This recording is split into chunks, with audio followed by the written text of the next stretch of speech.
Good afternoon, everyone. I'm James Crummell. We told you last week about what Mid-State Street neighbors say is dangerous and what they want done about it. But what about another nearby street that was once ranked the most dangerous in all of America? Seth Kaplan, live in the ABC 27 newsroom with our top story. Good afternoon, Seth. Good afternoon to you, James. We are talking about two Harrisburg streets. We talked about Division Street last week. Drivers treating it like a highway. A spokesperson for Wanda Williams said the city is going to hold, quote, many meetings to listen to residents and come up with a plan, which reminded us of another dangerous street and another commitment. Years ago, State Street was ranked the most dangerous in all of America because of pedestrian and cyclist deaths.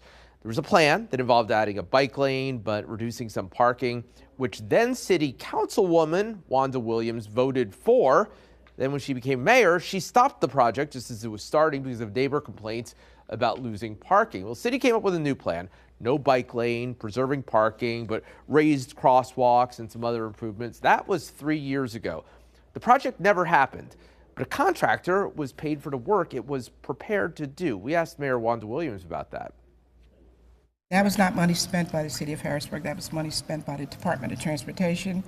I believe the city did pay a contractor, though, for State Street, correct?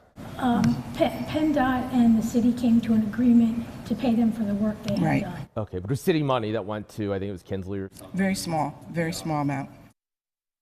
We did some digging. Turns out the city did pay the contractor, Kinsley, almost $163,000 for the work it did not do. Leave it to your own judgment whether it's a very small amount or not. We should note the city has taken care of a few things along State Street, painting curb cuts yellow, trimming some shrubs, for example. James, I should also say, for what it's worth, whether it's law of averages or something else, despite cars still zooming along at fast speeds, it has been years at this point since anyone died along State Street, which again, for a few years there had been, by one measure, the most dangerous in all of America. Much more coming up tonight at 5.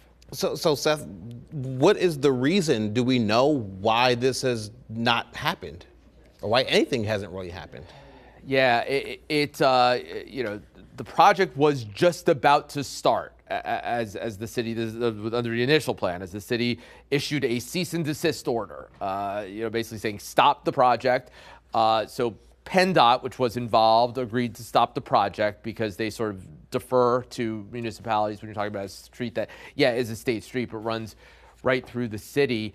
And then in terms of why it never started again, it seems like it just kind of fell down a list of priorities, essentially, and the work just never started again. Very interesting. All right, Seth, I'm looking forward to hearing more about this story coming up tonight at 5. Thank you so much, live in the ABC 27 newsroom this afternoon.